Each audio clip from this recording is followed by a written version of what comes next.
নমো বিষ্ণুপাদায় গৌরকৃষ্ণ প্রায় চ শ্রীমতে ভক্তি সর্বস্ব গোবিন্দ ইতি নামে। গৌরাচার্য রূপায় শাস্ত্র সিদ্ধান্ত সংবিধে রূপানুগ রসাগায় গুরুদেবায় তে নমঃ।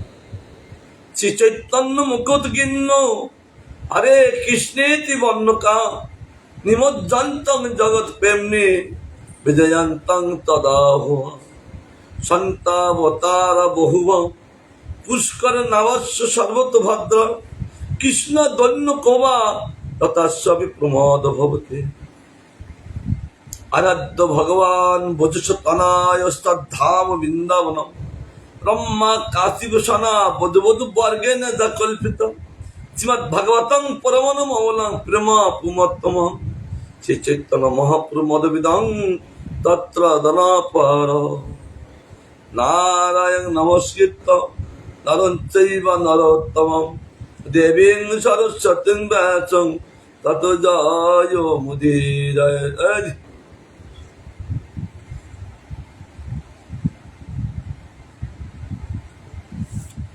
আমাদের আস্বাদন চলছেন গোবিন্দ বাণী চন্দ্রিকা।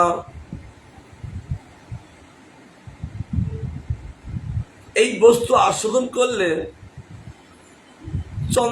চন্দ্রধর আকাশে উঠে প্রকাশিত করেন, তদ্রূপ এই কথামৃত আমাদেরকে পারমার্থিক জগৎটা আলোকিত করে দেয়। তাই শাস্ত্র বলছেন জন্ম সাফল্য। কিসের দ্বারা জন্ম সাফল্য হয়? শাস্ত্রের বিচারে পশু পশ্চাদি ব্যর্থ জন্ম।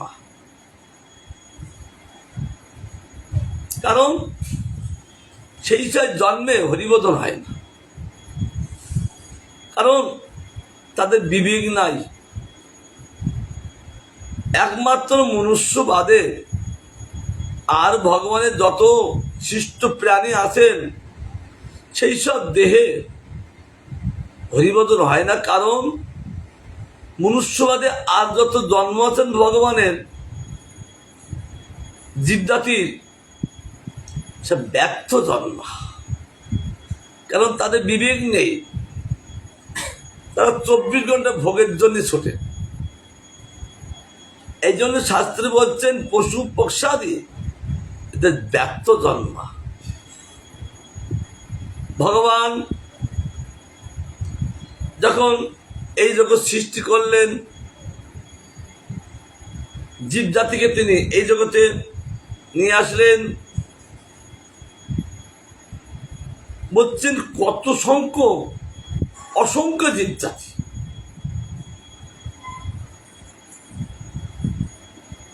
অসংখ্য তারা জন্মগ্রহণ করে এই জগতে অবস্থান করছে। আর আলাদা আলাদা সৃষ্টি। এই ভগবান কেমন এত আলাদা আলাদা করলেন? কেন? প্রয়োজন আছে।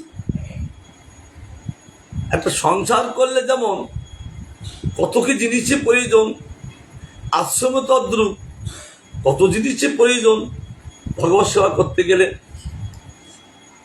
যতটা প্রয়োজন সব ভগবানের সৃষ্টি করেছে। এই জগতে লোক যজ্ঞ করবেন, যজ্ঞ বস্তু কোথায় পাবেন? তার জন্য ভগবান ব্রহ্মার নাসিকার থেকে যজ্ঞ বর্গ রূপে তার লোমকূপে সব যজ্ঞ বস্তুগুলো নিয়ে তিনি আবির্ভূত হয়েছেন। তিনি যদি আবির্ভূত না হতেন তাহলে আমরা কি দিয়ে যজ্ঞ করবো জানতাম না। তার জন্য কি কি যজ্ঞে লাগবে ভগবান তার নিয়ে আবির্ভূত হয়ে আছেন। দেখেছেন কে? ব্রহ্মা, ঋষিগণ দেখেছেন। সেই সব জিনিস দিয়ে তখন যজ্ঞ করা হয়। তার জন্য ভগবান এই জীবজাতিকে সৃষ্টি করেছেন, বহু সৃষ্টি। তাদেরকে ডেকে বলছেন, তোরা কি আমার ভজন করতে পারবে? তারা বলছেন কি করি আমরা ভজন করতে পারি, কেন আমাদের ব্যর্থ জন্মা, কারণ আমাদের তো ভগবান বিবেক দিয়ে সৃষ্টি করেননি, এই জন্য আমরা ভজন করতে পারি না। আমরা সমস্ত জীব জাতিকে ডেকে ডেকে যখন বললেন, ভগবান বলছে সে কি, তাহলে এদেরকে জন্ম দেওয়াটা আমার ব্যর্থ হয়ে গেল, কারণ এদের জন্ম দিয়েছি কেন, আমাকে ভজন করার জন্য, কিন্তু এরা আমাকে ভজন করতে পারছেন না, হায় হায় এদের জন্মটা ব্যর্থ হয়ে গেল। তার জন্য ভগবান সেই সব জন্ম কমিয়ে দিয়ে এই মনুষ্য জন্ম বেশি করলেন। কেন এই মনুষ্য জন্ম, মনুষ্য কেন বলেন, মানুষ কেন বলেন, মনুষ্য কেন বলেন, অন্য অন্য জীব জাতিকে তাদের মনুষ্য বললেন না কেন, কারণ তারা মনুষ্য এই জন্য বললেন, ভালো মন্দ ন্যায় অন্যায় এইটা বিচার ক্ষমতা যার মধ্যে আছেন তিনি মনুষ্য, আর এই বিচার ক্ষমতা যার মধ্যে নাই তিনি মনুষ্যের মধ্যে গণ্য না, পশুর মধ্যে গণ্য। তার জন্য ভগবান এই মনুষ্য জন্ম দিয়ে ভগবান বললেন, এবার আমার জন্ম দেওয়াটা সার্থক হলো, কারণ এই মনুষ্য দেহেই একমাত্র আমার ভজন হয়। তাদের ডেকে বলছেন ভগবান, এই তোমরা কি আমার ভজন করতে পারবে? তারা বলছেন, ভগবান আপনার যদি কৃপা হয় তাহলে আমরা ভজন করতে পারি, কারণ জীব কোনোদিন ভগবানের ভজন করতে পারেন না, ভগবানের কৃপাই ভগবানের ভজন, এটা জানতে হবে। ভগবানের কৃপা না হলে কেউ ভজন করতে পারেন না। তাই মনুষ্য জাতির জ্ঞান আছে, তো জ্ঞানের দ্বারা বললে, ভগবান আপনার কৃপা হলে আমরা আপনার ভজন করতে পারব। ভগবান বললেন, বাহ সুন্দর, আমার এই মানব জন্ম দেওয়া, সৃষ্টি করা আমার সার্থকতা হলো। সার্থকতা কিসে? এবং মানব স্বার্থ জন্মা, প্রকৃত স্বার্থ হয় কি করে? হরিভজনের দ্বারা। যদি হরিভজন না হয় তাহলে পশুর মতন ব্যর্থ জন্মা। আর যারা হরিভজন কাঁদে তাদের পরমাত্মা জন্মা, কারণ মানব জীবনে স্বার্থের সন্ধান পাওয়া যায়, সেই ভগবানের ভজন করার জন্য তারা ছোটেন। কার কাছে ছোটেন? সাধুর কাছে যান, গুরুদেবের কাছে যান, আবার ধামে যায়, ওই মানব জন্ম সার্থক করার জন্য। তার জন্য তারা সন্ধান পায়, অন্য কোনো জীব জাতি এই ভগবত জনের ভজন করার তারা সন্ধান পায় না। কিন্তু সার্থ জন্মা নরদের জন্ম সাফল্য কিসের? ভগবান বলছেন, এই যে সার্থ জন্মা শুধু বটে, কিন্তু জন্ম সাফল্য কিসে সিদ্ধ হয়? জন্মগ্রহণ করলে যে তাদের জন্ম সার্থকতা, তা হবে না। তাহলে সার্থকতা কিসে হবে? তদুত্তরে কেউ বলেন, ভোগ দ্বারাই এই মানব জন্ম সফল। ভগবান কি ভোগ করার জন্য মানব জন্ম দিয়েছেন? না। কি করার জন্য মানব জন্ম দিয়েছেন? কারণ এই জগৎ ভোগময় এবং ভোগ সাধনের জন্য প্রাণীদের জন্ম ও জন্মান্তর পরিদৃষ্ট হয় ভোগের জন্য। একথা কে বলেন? যারা ভোগী তারাই বলেন। কিন্তু যিনি ভোগী না, যাদের এই বস উঠবে না, বস ভালো শোন, কিছু খাওয়া দরকার, এইগুলো খা, এগুলো মেন খেতে হবে। তাহলে এই জগতের খাদ্য একবেলা না হলেও চলে, এই জিনিসটা না হলে চলবে না। শাস্ত্রে বলছে এটা মেন খোরাক। তার জন্য বলছেন যে যারা ভোগী তারাই বলেন এই জগৎ ভোগের জন্য আমাদের সৃষ্টি করেছেন। তো তিনি এই ভোগের জন্য জীব ভোগ করতে পারেন না। জীব তো কি জন্য ভোগ করবেন? ভগবান এই জগৎ প্রকাশ করেছেন, তিনি ভোক্তা, তিনি ভোগ করতে পারেন। যেহেতু যিনি ভোক্তা তিনি ভোগ করতে পারেন, যিনি ভোক্তা না তিনি ভোগ করতে পারেন না। জীব জাতি কেউ ভোক্তা না। আর ভোগ করবে কাকে? মায়াকে। এমন দুর্বুদ্ধি জীব জাতি মায়াকে ভোগ করবে। কারণ মায়া এলো কার? মায়া এলো কি? মায়া এলো কৃষ্ণের দাসী। কৃষ্ণের জাতি হয়, দাসী যদি হয়, তাহলে মায়া দেবীর সন্তান আমরা, তিনি মাতৃস্বরূপা। আর তিনি মাতৃস্বরূপা মায়াদেবীকে যে সন্তান ভোগ করতে যায়, এটা বিশেষ অপরাধ না? যে সন্তান মাতৃগমন করেন, শাস্ত্র বলছেন তারা নপুংস হয়, তারা হিজড়া হয়। হিজড়া এত মহাপাপী, তারা পুরুষও না নারীও না, মহাপাপ। শাস্ত্র বলছেন ওদেরকে দর্শন করলে পাপ হয়। এখন তো চলাপথে দর্শন করতে কি করা যায়? তার জন্য আবার শুদ্ধ করার ওষুধ আছেন। ভগবানের নাম করলে, সূর্যের দিক তাকালে, গঙ্গা গঙ্গা বললে আবার শুদ্ধ হওয়া যায়, পাপ থেকে মুক্ত হওয়া যায়। এত মহাপাপী যে তোরা মাতৃগমন করেছে, তার জন্য তাদের ব্যর্থ জন্মা হিজড়া। ওই জন্ম যারা লাভ করেছে তারা কি কষ্ট তারাই জানে। ওরা জন্মেই না, মা পাপ মূর্তি ওরা। কারা? হিজড়ারা। একটা পাপের মূর্তি ওরা। সরকার ওদের ফ্যাসিলিটি দিয়েছেন ম্যাগি খাবার জন্য, কিন্তু তাদের শান্তি বলতে নাই। যেহেতু তাদের মেয়েও না নারীও না, পুরুষও না, তার জন্য তাদের ব্যর্থ জন্ম। এই যে বলছেন যে ভোগ করার জন্য আমাদেরকে পাঠিয়েছেন, যে মাকে ভোগ করতে চাই, ভগবান বলছে দাঁড়া, আর মায়া বলছে দাঁড়া। তুই আমাকে ভোগ করতে চাচ্ছিস, আমি তোর ভোক্তা, আমি তো আমার কৃষ্ণের ভোক্তা। তার জগৎ সে ভোগ করবে, এই জীব জাতি কেন ভোগ করবে?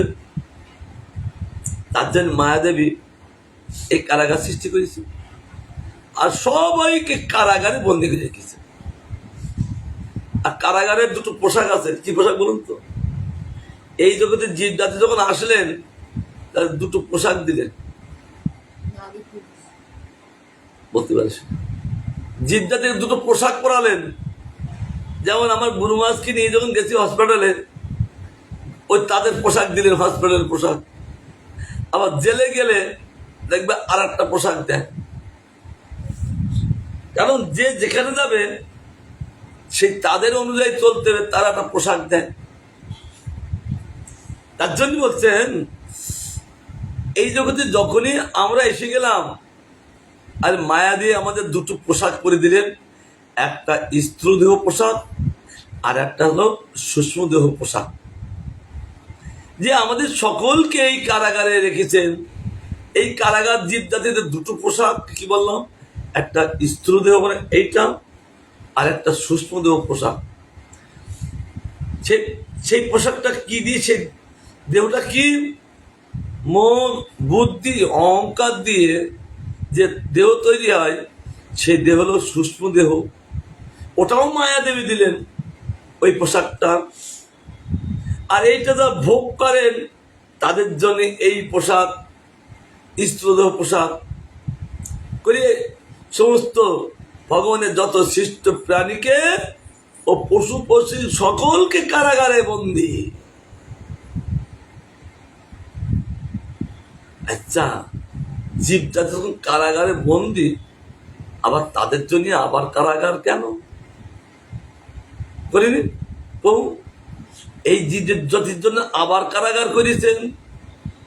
আবার কারাগার কেন করেছেন? যারা বিশেষ অন্যায় করছেন তার জন্য প্রতি মহকুমায় মহকুমায় একটি করে জেলখানা আছে, আছে না?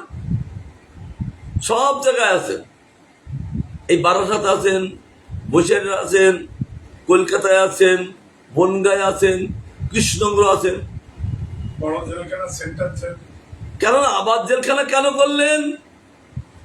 এক তো দিন কারাগারে বন্দি, আবার জেলখানা কেন? বলে যারা বিশেষ অন্যায় করলে তাদের জন্য আবার বিশেষ জেলখানা। যারা বিশেষ অন্যায় করেন, যারা সাধারণ অন্যায় করেন তারা মায়ার কারাগারে, আবার যারা বিশেষ অন্যায় করেন তাদের জন্য আবার বিশেষ কারাগারে এই জগতের সরকার রেখেছেন। তার দরকার ছিল না, কিন্তু দরকার আছে এই জন্য তারা বিশেষ দোষী, তারা মায়াকে ভোগ করতে চাচ্ছে। তাই বলছেন ভোগ দ্বারাই পরিদিষ্ট হয় মানব জন্ম সফল, কারণ এই জগৎ ভোগময় এবং ভোগ সাধনের জন্য প্রাণীদের জন্ম ও জন্মাত পরিদিষ্ট হয়। এমন ভ্রান্ত ধারণাযুক্ত, তারা ভ্রান্ত ধারণা, তারা জগৎ বুঝতে পারেন না। যেহেতু ভোগময় তারা এই জগৎকে ভোগময় দেখেন। যারা মদ খায় তারা এই জগৎকে মানে আমাদের মতো সকলেই মদ খায় এইরকম দেখেন। কিন্তু যারা সাধু তারা জগৎটাই দেখে সাধু। তার জন্য বলছেন এগুলো ভ্রান্ত ধারণা। ভোগের দ্বারাই যদি জন্ম সাফল্য সিদ্ধ হয় তবে ভোগী পশুদেরও জন্ম সাফল্য মানিতে হয়, কিন্তু তাদের জন্ম সাফল্য মানেননি কেন? তাদের 24 ঘন্টায় ভোগের জন্য ঘরে। পশু কেন বলেন? তারা ঘ্রাণ যোগে ছোটে, তাদের ঘ্রাণটা খুব সুন্দর, নাচার ঘ্রাণ, তার জন্য তাদের পশু এনাকে চলে। তাদের কাজ জন্য 24 ঘন্টা ভোগের জন্য ছোটা। জীব তাই না? তাহলে জীব তো জন্ম সাফল্য কিসে? তার জন্য বলছেন পশুদের জন্ম সাফল্য কোথায়? অর্থাৎ কোনো জায়গায় নেই। তারা আদৌ ধর্মহীন, তারা প্রথমে তো ধর্মহীন, তাহলে জন্ম সাফল্য কিসে হয়? দ্বিতীয়ত ব্যর্থ জন্মা, পশুদের জন্ম দ্বিতীয়ত ব্যর্থ জন্মা। এত নিঘৃণ্য প্রাণী, ইন্দ্র থাকা সত্ত্বেও ইন্দ্রিয়াধিপতি সেবা যোগ্যতা নাই। কারণ আমাদেরও ইন্দ্র আছেন, তাদেরও ইন্দ্র আছেন, এর থেকেও ইন্দ্রিয়াদি অধিপতি ভগবানের সেবা করা তাদের যোগ্যতা নাই। কি সুন্দর বলছেন শাস্ত্রে ভগবান, তাদের সেই যোগ্যতা নাই। কেন? আমাদের 10টা ইন্দ্র, আমাদের যেমন কি 25 তত্ত্ব দিয়ে দেহটা গড়া। কি কি তত্ত্ব? রূপ, রস, গন্ধ, শব্দ, স্পর্শ, ক্ষিতি, অপ, মরু, বম, তেজ, 10টা। চক্ষু, ইন্দ্র, নাসিকা, জিহ্বা, ত্বক 15টা। বাক, পানি, পাদ ও পায়ে উপস্থ 20টা। মন, বুদ্ধি, অহংকার, চিত্ত 24টা আত্ম। এই যে বলেছেন তাদেরও তাই করা, কিন্তু জন্ম তাদের ব্যর্থ, যেহেতু তাদের বিবেক নাই। তাই শাস্ত্রে বলছেন অফিস ভোগীদের দুর্গতি দর্শনে তাদের বলছেন ভোগীদের দুর্গতি দর্শনে তাদের জন্ম সাফল্য মানা যায় না। তারা ভোগী, তারা দুর্গতি, তাদের কখনো সদ্গতি হয় না। সদ্গতি নাই জগতে। কে করে তাকে সদ্গতি দেবেন? যে যার মতন বেড়ায়, নিজে নিজে বাঁচার জন্য ছোটেন, তাই তাদের সদ্গতিটা দেবেন কে? ভালো করে শুনতে হবে। এই এদিক দেখা চঞ্চল করবেন।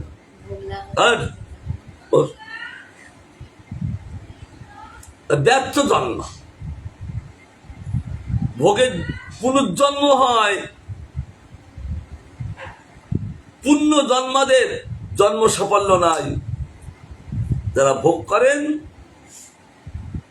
আবর্ম ভূপালন পুনরাজন্ম ব্যক্তি মাম প্রত্যুৎপত্তি পুনর্জন্ম বিদ্যতে। এ অর্জুন, আবর্ম ভূপালন এই পাতাল থেকে আরম্ভ করে ব্রহ্মলোক পর্যন্ত এদের পুনরাবর্তন হয়। কিন্তু হে অর্জুন, যারা আমার ভজন করেন তাদের কখনো পুনর্জন্ম হয় না। তাই বলছেন মামা প্রত্যুৎপত্তি পুনর্জন্ম না বিদ্যতে। যারা আমার ভজন করেন তাদের আর পুনর্জন্ম হয় না, তারা এই জন্মেই আমার ধামে চলে যায়। তাই বলছেন এখানে তাদের জন্ম সাফল্য নাই। কেউ বলেন জ্ঞান জনিত মুক্তিতেই জন্ম সাফল্য, অনেকে বলেন মাইক জ্ঞান দ্বারা কোন মুক্তির কোন জন্ম সাফল্য নাই। মুক্তির সাফল্য কখন? গীতায় যেমন ভগবান অর্জুনের দ্বারা 6টা অধ্যায় করিয়ে কর্মযোগের কথা বললেন। তা কর্মকে কি লাভ করা যায় তার জন্য ভগবান আবার 6টি অধ্যায় করে ভক্তি যোগের কথা বললেন। ভগবান বলছেন আমি তো ভক্তি যোগের কথা বললাম, ভক্তি লাভ করে রাখবেন কি করে? তার জন্য জ্ঞানের প্রয়োজন। তাহলে কি জ্ঞান? এই জগতে যা জ্ঞান আছে ভোগের জ্ঞান, কিন্তু মুক্তির জ্ঞান জগতে নাই। তা মুক্তির জ্ঞান ভগবান আবার 6টা অধ্যায় করে 18 পর্যন্ত, 13 থেকে 18 পর্যন্ত 6টা অধ্যায় করে ওই মুক্তির জ্ঞান অর্জুনের দ্বারা জগৎজিৎকে দান করলেন। তাহলে মুক্তির জ্ঞান লাভ করতে গেলে এই গীতা পড়তে হবে। তার জন্য জগতের যে মানুষের জ্ঞান আছেন এটা ভোগের জ্ঞান। ভোগের জ্ঞান দ্বারা জন্ম সাফল্য হয় না। যাই শ্রীকৃষ্ণচন্দ্র ভগবান কি। তাহলে ভোগের জ্ঞান দ্বারা জন্ম সাফল্য হয় না। ভগবান বলছেন অর্জুন, আমি যে জ্ঞান দিব এই জ্ঞান দ্বারাই এই ভক্তি রক্ষক হয়, ভক্তিকে রক্ষা করা যায়। এই জাগতিক ভোগের দ্বারা আমার এই ভক্তি রক্ষা করা যায় না।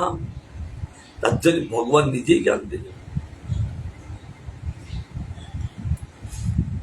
কারণ মুক্তিদের পুনরাবৃত্তি যা বলছেন, কারণ মুক্তদেরও পুনরাবৃত্তি, যারা মুক্তি লাভ করেছেন তাদেরও পুনরাবৃত্তি আবার ক্ষিণী পুণ্য মতলব বিসন্তি এই জগতে আসেন, অথবা দৃষ্ট হয়। যথায় গীতায় আব্রহ্ম ভূমলান লোক পুনরাবৃত্ত অর্জুন মাম প্রত্যুৎপত্তি পুনর্জন্ম বিদ্যতে, তথা অথবা ভাগবত গান করছেন। সেটা গীতায় বললেন জন্মে অরবিন্দাক্ষ বিমুক্ত মানিনো তজস্ত ভাবাদ বিশুদ্ধ বুদ্ধয় আরুজ্য কিচ্ছেন পরং পদং তত পতন্ত ধনাবৃত জন্ম ধঙ্গরয়। অতএব জ্ঞান দ্বারা জন্ম সাফল্য সিদ্ধ হয় না। ভাগবতে বলছেন, আগে গীতায় বললেন, এখন ভগবান বলছেন দেখো এই জন্ম দ্বারা সিদ্ধ হয় না। এই জগতের জ্ঞান তো ভোগের জ্ঞান। জগতে অনেক জ্ঞানী আছেন কিন্তু তারা সদ্ভাব যুক্ত জন্মান্তর ভূমি, তাদের জন্ম সাফল্য নাই। কারণ জগতে অনেক জ্ঞানী আছে কিন্তু তাদের সে জন্ম দ্বারা জন্ম সাফল্য হয়নি। অপার কেউ যোগে জন্ম সাফল্যের প্রস্তুতি দিয়া থাকেন কিন্তু কোন শাস্ত্রের যোগ দ্বারা জন্ম সাফল্যের নিদর্শন নাই। অনেকে যোগ সিদ্ধি করেন। এক গুরুদেবের এক শিষ্য ছিলেন, সে বলছেন ভগবান গুরুদেব আমি সাধন করতে যাচ্ছি। 14 বছর তিনি সাধন করলেন। সাধন করে গুরুদেবের কাছে এসছেন, বলছেন শিষ্য তুমি কি সাধন করলে? বলে গুরুদেব আমি এখন জলের মধ্যে হেঁটে আসতে শিখেছি। মূর্খ, এই শতশুদ্ধ এই হরিবদনের দেহটাকে তুই সাধন করে এই জলের মধ্যে হেঁটে আসার জন্য তুমি এই সাধন করলে, সিদ্ধি লাভ করলে, 4 আনা পয়সা দিলি সহজে পার হওয়া যায়, আর 14টা বছর এই হরিবদনের দেহটা নষ্ট করলে। তাহলে গুরুদেব কি বুঝেছেন? সাধু যিনি বুঝেছেন, তিল মাত্র বাদে কথায় তিনি চলে না। আমরা তো বাদে কথায় মজা ঠাট্টা মজায় ব্যস্ত, সময় টাইম কাটাই, ভোরে উঠি না, সাধন ভজন করি না। কিন্তু যিনি বুঝেছেন, তিল মাত্র, একটা তিল ফেললে যেমন যেটুকু জায়গা লাগে সেইটুকু পর্যন্ত তারা সময় নষ্ট করে না। তাই তিনি বললেন 14টা বছর নষ্ট করলেন। একজন গৌর কিশোর বাবাজি মহারাজ কাছে এসছে, এসে বলছেন মহারাজ আজ বাজার থেকে শাকেটা কিনে রান্না করি, সেই শাকেটা এত ভালো খেয়েছি। মূর্খ, শাকেটা চিবিতে সময় লাগে না, আর তুমি শাকেটা চিবিতে হরিবদনের সময়টা নষ্ট করলে। কি সাধুদের ভাষা কি! এই জন্যই নিরন্তর তারা হরিনাম করেন, কারণ এক্ষণ পর্যন্ত তারা সময়কে নষ্ট করেন না। শাস্ত্রের বাণী 24 ঘন্টায় 24 ঘন্টা হরিভজন করতে হবে, কারণ 24 ঘন্টার মধ্যে 24 ঘন্টা যদি হরিভজন না করি তাহলে কাল কিন্তু কি করবেন, ওই টাইমটা নিয়ে যাবেন আর আমার থাকবেন না। তার জন্য সাধুগণ যে সাফল্য জীবনটা লাভ করে তারা ওই সময়টা কালকে দেয় না, ওই সময়টা ভগবানকে দেয়। যাই সাধুগণ কি কি মাধুর্য কথা বলছেন এখানে। তাই বলছেন জন্ম সাফল্য নাই, অপার কেউ যোগে জন্ম সাফল্যের প্রস্তুতি দিয়া তাকে, কিন্তু কোন শাস্ত্রের যোগ দ্বারা জন্ম সাফল্য নিদর্শন নাই। যোগীতে পুনরাবৃত্তি, এত জন্ম সাফল্য স্বীকৃত হয় না। আবার ভাগবত গান করছেন, পরিহেহ ভুবন বহুবপি যোগিনস্তদর্পি তেহা নিজ কর্ম লব্ধয়া বিবুদ্ধ ভক্তৈব কতমোপনি তায়া প্রমেদি তঞ্চে চুত তে গতিং পরাম। হে ভুবন, পুরাকালে অনেক যোগী পুরুষ যোগ মাঝে সাফল্য লাভ করিতে না পারিয়া নিজ নিজ লৌকিক ও বৈদিক কর্ম আপনাতে সমর্পণ করেন। তৎফলে তারা অবিধীয় কথা শ্রবণ কীর্তন রূপা ভক্তি প্রভাবে আত্মতত্ত্ব লাভ জ্ঞান করত অনায়াসে আপনার স্বামী প্ররূপ উত্তম গতি লাভ করেন।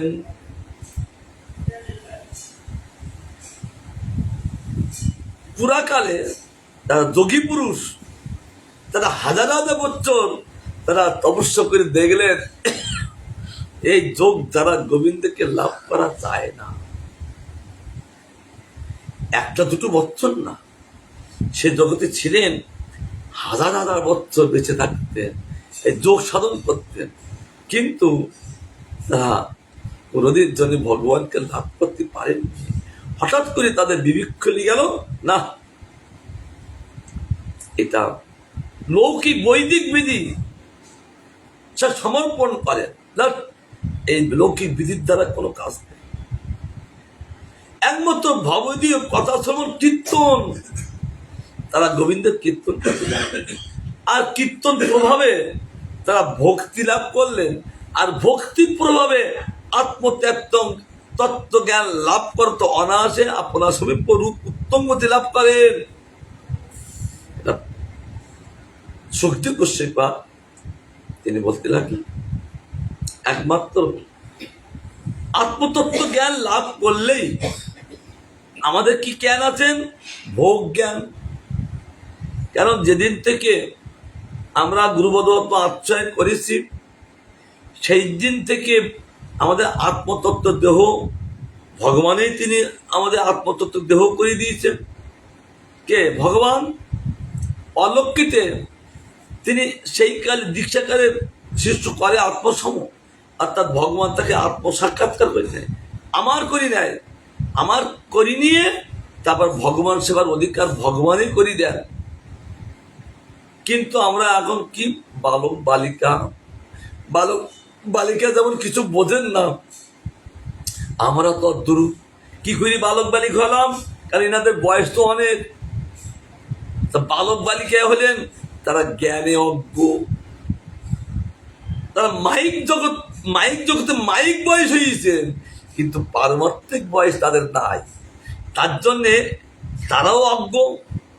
কি করি বোঝা গেল?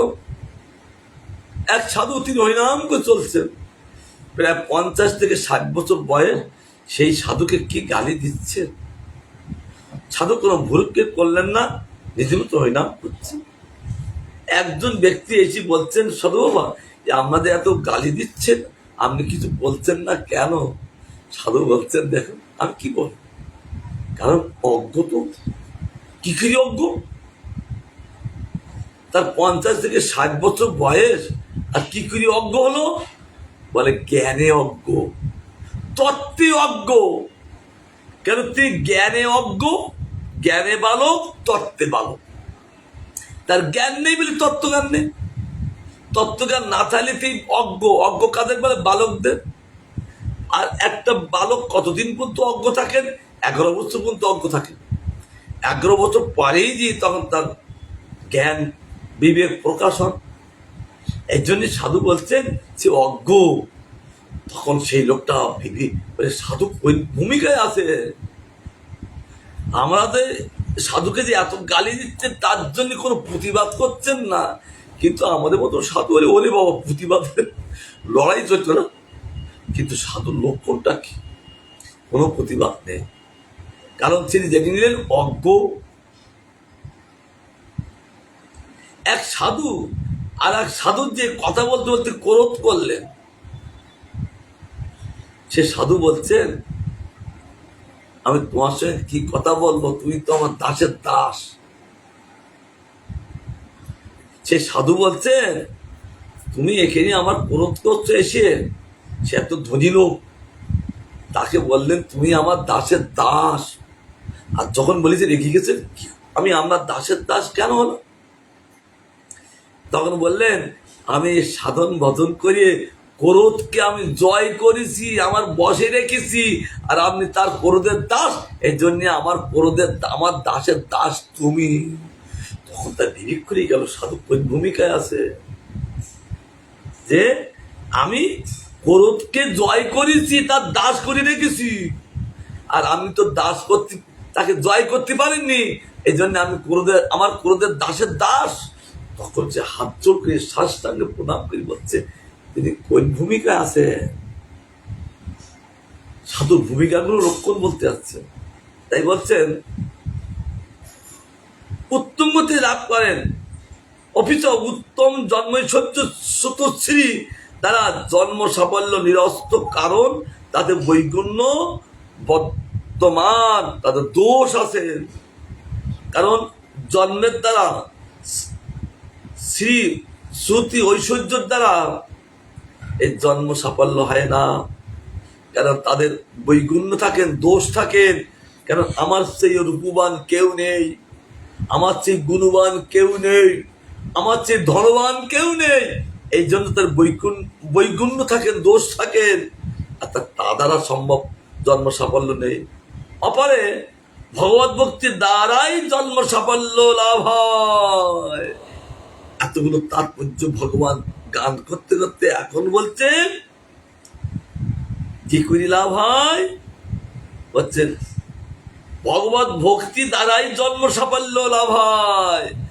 যার মধ্যে ভগবত ভক্তি নেই তার জন্ম সাফল্য নেই। সাধু হয়েছি বলে আমরা ভক্তিকে লাভ করেছি, অত তাড়াতাড়ি নয়। ভক্তি লাভ করতে গেলে ভক্তির যে কার্যগুলো আগেই করতে হয়, সহনশীল শিখতে হয়। তার প্রতিমূর্তি আমার প্রভুপাদ বলেছেন শ্রীমতী রাধারানী। যিনি ভক্তিতে সমাসীন তার মধ্যে আছে ক্ষমাশীল, তিনি ভক্তিতে সমাসীন না তার মধ্যে ক্ষমাশীল নাই, তার মধ্যে বলছেন ধৈর্য নাই, যার মধ্যে ভক্তি নাই তার মধ্যে ধৈর্য নাই, তার মধ্যে ক্ষমা নাই, তার মধ্যে শান্তি নাই, তার মধ্যে দয়া নাই, তার মধ্যে সত্য নাই, তার মধ্যে তাদের মনোসংযম নাই। কতক্ষণ বিশেষণ দেখছো? ভালো করে এগুলো ক্লাস করো বাড়িতে। আমরা এই জগতে হা হুঁ হুঁ করে নেচে গিয়ে বেড়াবার জন্য সাধু হয়নি। ভগবত তত্ত্ব ভালো করে জানার জেনে তার ভজন করার জন্য আমরা সাধু হয়েছি। এইটা যারা দীক্ষিত মাত্রই এইটা জেনে রাখতে হবে তাকে, না এটা যদি না জানতে পারে তার সাধন ভজন বা গুরুবর্ম আত্মা আশ্রয় করা ব্যর্থ জন্মা। এত বড় কথা বলে, হ্যাঁ যদি ভগবত তত্ত্ব না জানতে পারি তার সাধু হয়ে কোনো লাভ নেই। কেবল নিজের ভোগের জন্য সকাল থেকে সন্ধ্যে পর্যন্ত ছোটা তাদের সাধু বলেননি। তবে আমরা তো আর গোপী না, গোপীও তারা সংসার চালিয়েছেন, সব কাজ করেছেন। গোপী তাদেরও ছেলে মেয়ে ছিলেন, তারাও ছেলে মেয়েকে জন্ম করতেন কিসের জন্য জানেন? জন্ম করতেন, তাদেরকে পালন করতেন যে আমার ছেলে বড় হলে কৃষ্ণের সখা হবে, আর এই মেয়েটা বড় হলে রাধার সখী হবে। তার জন্য তাকে অপূর্বভাবে তাকে পালন করতে লাগেন। আর একটা কথা কি, হ্যাঁ আর একটা কথা কি, নিরন্তর তারা কৃষ্ণ চিন্তায় সংসার। তারা আমাদের মতন বিনা কৃষ্ণ চিন্তা না, নিরন্তর কৃষ্ণ চিন্তায় তারা করেছেন। আদর্শ যারা ভজন করবেন গোপীর দিন লক্ষ্য করে ভজন করবেন, কারণ গোবিন্দ হল আদর্শ মূর্তি। আদর্শ কি বলেন? দর্পণ তুল্য তারা। দর্পণে যেমন মুখ দেখা যায়, আর গোপী হল আদর্শ মূর্তি। তাদের দিক লক্ষ্য করে আমাদের ভজন। আর পৌপদ বলেছেন, জগতে শত লাঞ্জনা শত গঞ্জনা, যত আপদ যত বিপদ আসুক না কেন সবকিছু ছাড়বো, হরিবদন ছাড়বো না। তার আদর্শ মূর্তি আমার শ্রীমতী রাধা রানী কি জয়। পৌপদ মুক্তকণ্ঠে গান করেছে, তার আদর্শ মূর্তি আমার শ্রীমতী রাধা রানী। যারা ভজন করবে আমার রাধা রানী দিক লক্ষ্য করে তারা এই সাধন ভজন করবে। আর আমরা কি লক্ষ্য করি সাধন ভজন করছি? আমাদের লক্ষ্য নাই, আমার দিনটা চলে যাচ্ছে আর সঙ্গে সঙ্গে মায়ার কবলে পড়ে যাচ্ছে। বিবেকটা খুলছেন না কেন? বিবেক কলার সাধু আসছেন না। বিবেক খুলতে পারেন কে? নারদ মনি, তিনি স্বর্গমত্ত পাতাল যোগকে তিনি বিবেক খুলে তাদেরকে কৃষ্ণ সেবা নিযুক্ত করতেন দ্বারকায় ভগবানের। এমনকি কৃষ্ণ মহিষীদের বিবেক খুলে দিয়েছিলেন নারদ মনি যেয়ে। আর তারা সঙ্গে সঙ্গে কৃষ্ণকে প্রতিরূপে পাওয়ার জন্য তারা আরাধনা করতে লাগলেন। তবে তো এই তারা কৃষ্ণের প্রতি হয়েছেন। এই জন্য বলছেন যারা সাধু হবেন মূলে থাকবে তাদের সাধের করুণা। তবে সাধুর করুণা পেলেই পাবে ভগবানের করুণা। এই জন্য বলছেন সাধুর করুণা প্রথম যদি না পায় তাহলে ভগবানের করুণা কখনো লাভ করতে পারবেন না। এমতে না ভগবান বলেছেন, এ নারদ, যদি তুমি আমার সম্পূর্ণ কৃপা প্রসাদ লাভ করতে চাও তবে আগে রাধার কৃপা প্রসাদ লাভ করো। কারণ রাধার কৃপা প্রসাদ লাভ না করলে আমার প্রসাদ কখনো লাভ করতে পারবেন না, পারবে না। তার জন্য তুমি রাধার প্রসাদ লাভ করো। আজ এও জানতে হবে যাই যে আমরা গুরুবরত্ন আশ্রয় করি যে সাধু সঙ্গে আছি, এটাও আমার রাধারানী কৃপায়। রাধারানীর কৃপা না হলে গুরুব্রত কেউ আশ্রয় করতে পারেন না। কিন্তু বালক যেমন কিছু বোঝেন না, আমরা বুঝি না, বুঝতে পারি না। যত ভজন হবে, যত সাধুসঙ্গ হবে, এই সাধু সঙ্গের দ্বারা তখন তত্ত্বজ্ঞান উদয় হবে, তখন প্রকৃত বোঝা যাবে, নইলে বোঝা যাবে না। তার জন্য বলছেন একমাত্র ভগবত ভক্তি দ্বারা জন্ম সাফল্য হয়। ইহাই সত্য মত, কারণ ভক্তি জীবে পক্ষে অমৃত স্বরূপ। যিনি ভক্তিকে লাভ করেছেন তিনি অমৃত স্বরূপ, সেখানে বিষ পান করার কোনো কথা নাই। বুঝছেন? ইহা ভোগ ও যোগ মোক্ষাদিত নাই, একমাত্র ভক্তিতে আছে। যোগ এবং মোক্ষাদিতে কিচ্ছু নাই, একমাত্র যথা ভাগবতে ওই ভক্তির ভূতান অমৃত কল্পতে, আমাতে এই ভক্তি ভূতগণের পক্ষে অমৃতত্ব সাধক। যার অন্তরে আমার ভক্তি আছেন সে অমৃতত্ব লাভ করেন। আর অমৃত পান করলে যেমন কোন মৃত্যু হয় না, তদ্রূপ আমার এই অমৃতত্ব আমার কৃপা প্রদান লাভ করলে তারা অমৃত ছাড়া আর বিষ পান করতে হয় না। আর এই জগৎ তাকে মারে না, সবসময় আমারই তাকে ভগবত কথামৃত এমন।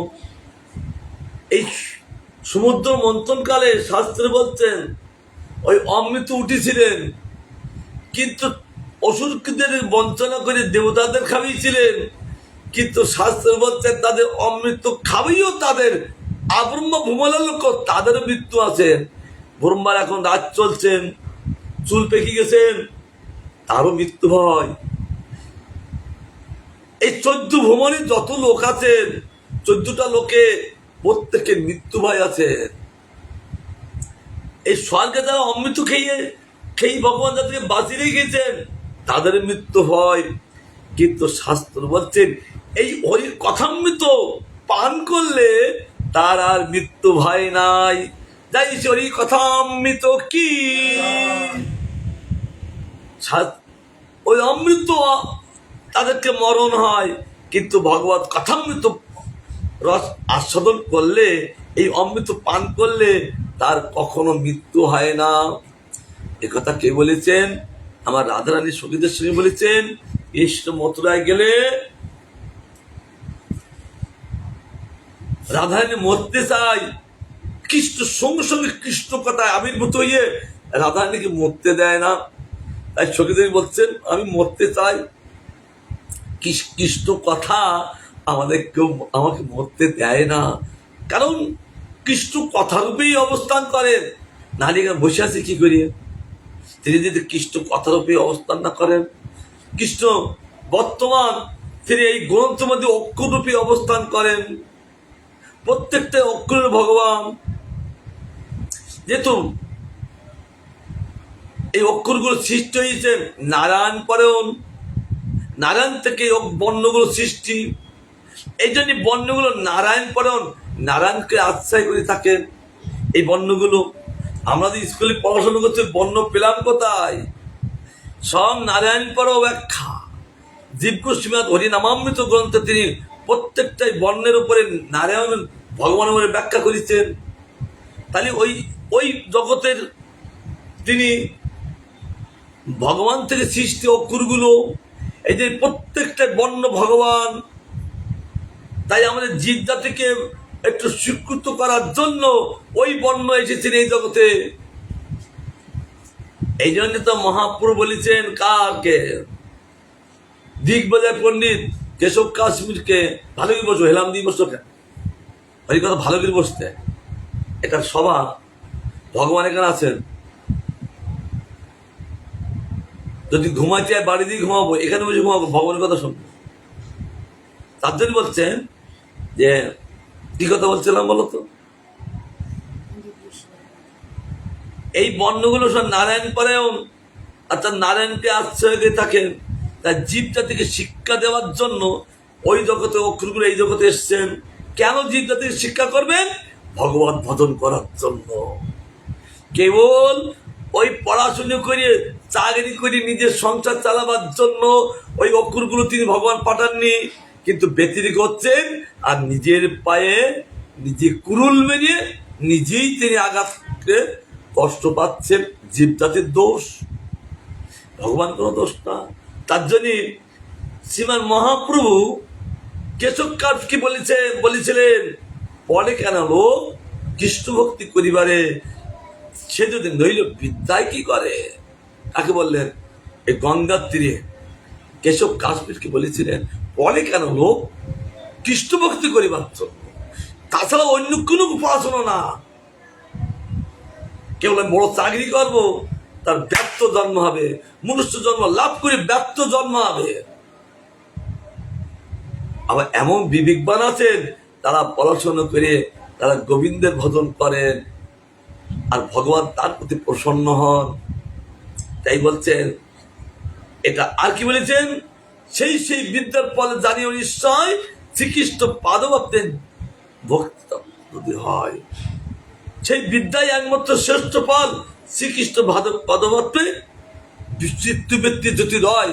চিত্তের বৃত্তি হইল ভগবত ভজন করা। চিত্তের এই জগৎ কোনো বৃত্তি না, কোনো কার্য না। চিত্তের বৃত্তি ভগবত কার্য করা, ভগবত ভজন করা। এরা শ্রীমান মহাপ্রভু কেশব কাশ্মীর তারা জগৎ জীবকে শিক্ষা দিয়েছেন। কিন্তু আমরা কি শিক্ষা গ্রহণ করছি? আর ফটাফট মরছি আর নরকে যাচ্ছি।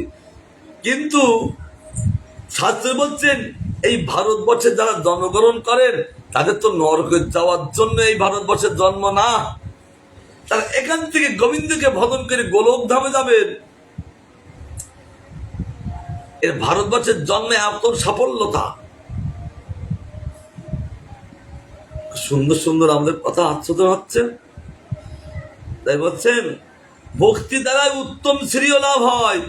উত্তম শ্রেয় লাভ শব্দ অর্থ হলো ভগবত মঙ্গল লাভ করা যায়। ভক্তি উত্তম শ্রেয় স্বরূপ, ভক্তির উত্তম শ্রেয় স্বরূপ, মঙ্গল স্বরূপ। কারণ ভক্তি কি করেন বলছেন,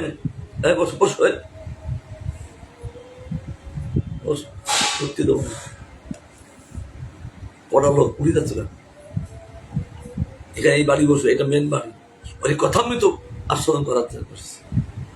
তাই বলছেন ভক্তি উত্তম শ্রেয় স্বরূপ।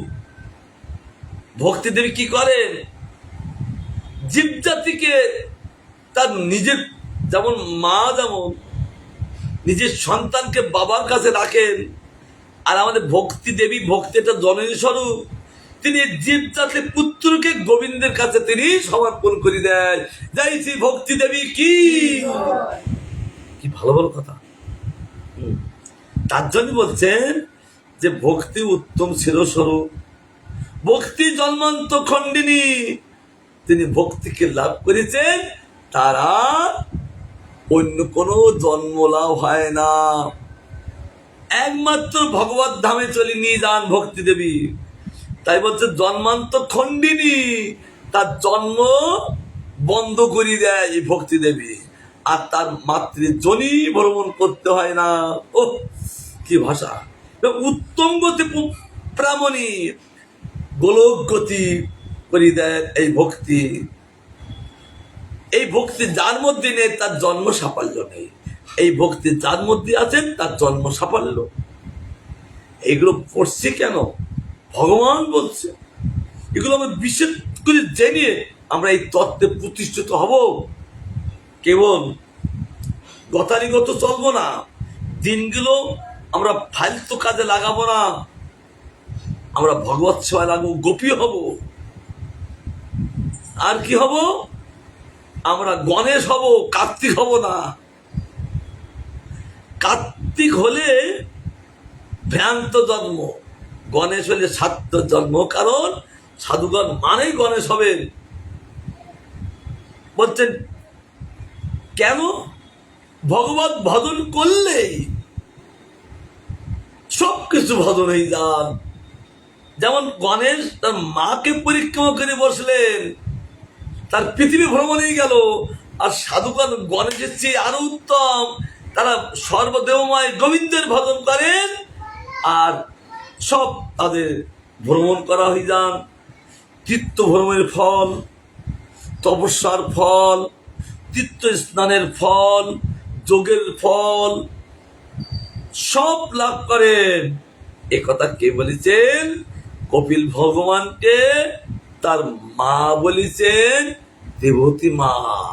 হে ভগবান, আপনার যারা তপস্যা করেন তাদের আলাদা করে কোনো কার্য করতে হয় না, সব আপনার সেবার দ্বারা তার সব কার্য লাভ হয়ে যান। দেবতী মাতা কি, এগুলো আমাদের মাতাদের শিক্ষা গ্রহণ করতে হবে। দেবতী মাতা তিনি কার জন্য বলে? আমাদের জন্য বললেন। মাতা হইছ, মাতাদের বিবেক থাকা উচিত, নাহলে তারা পাতা মতন হবে, উল্টাইতে হবে, তা নয়। এ বলছেন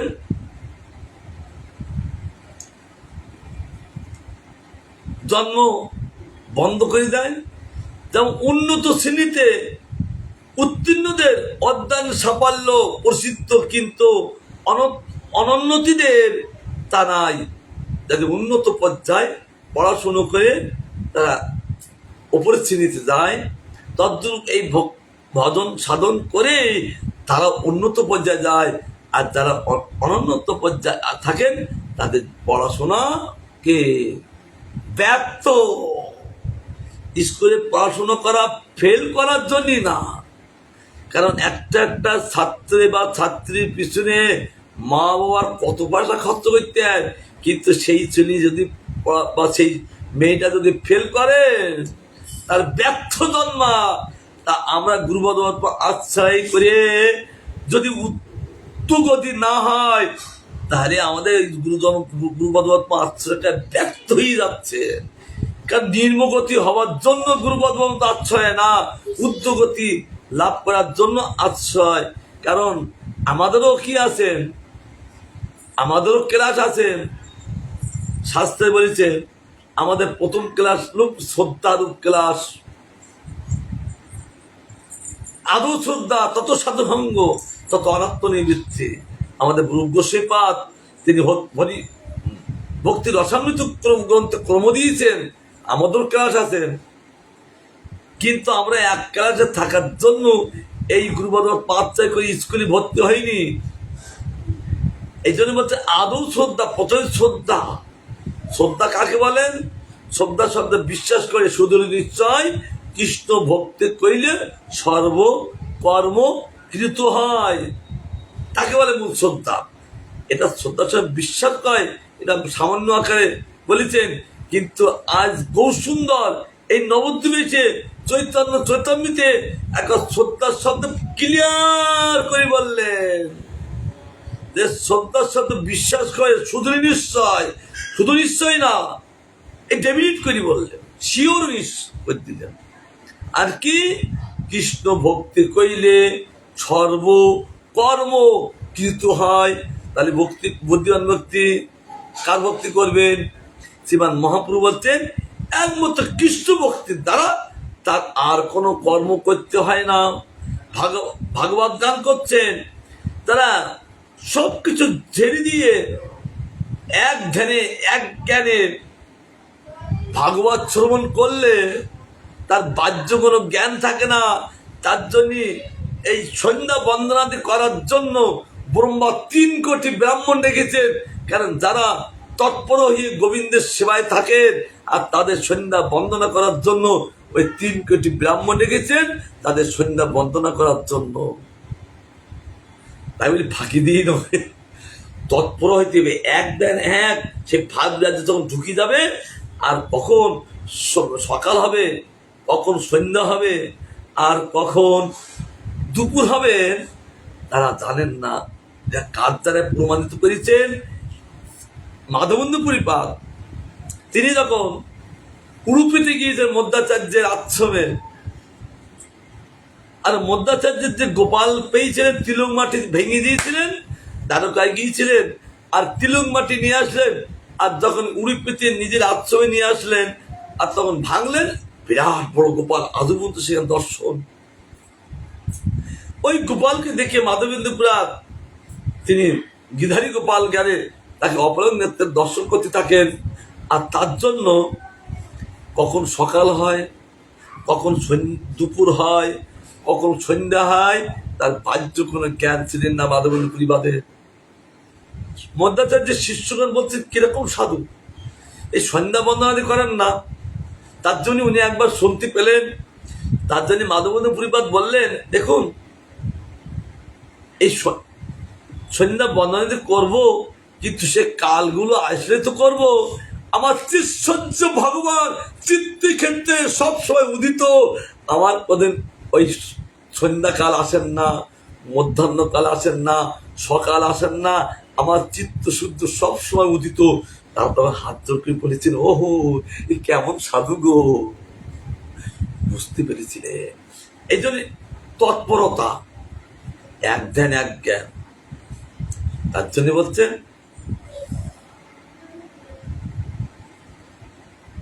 গতিমানদের জন্ম সাফল্য প্রসিদ্ধ। গতি কাকে বলে? প্রগতি। প্রগতি একটা ভালো দৃষ্টান্ত আছে যোগ। যোগ দেখবেন, এখন দেখি না, খুব আমরা আগে দেখেছি না, যোগটা এইরকম করে আবার যখন কায়দা করে নিয়ে আবার এইরকম করে চলতেন।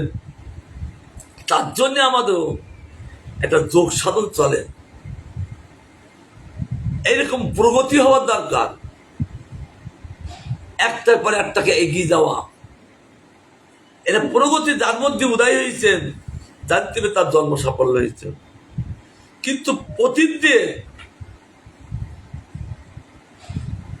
তা নাই, যারা পতিত একদম ভবসমুদ্রে অতল তলায় চলে গেছে, তারা একদম পতিত, তাদের কিন্তু তা নাই। এমনকি দেবজন্মদেরও জন্ম সাফল্য নাই, যারা দেবতাগণ তাদেরও জন্ম সাফল্য নাই। কারণ ওই জন্য দেবগণ তারা বললেন, ভগবান আপনি আমাদের এরকম জন্ম দিলেন কেন?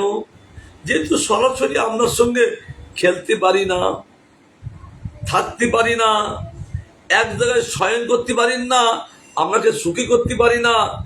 আবার কলিযুগে তারা বলছেন, হে ভগবান আমাদের একটু নরধর্ম দাও, কারণ আপনার সঙ্গে সংকীর্তন করব।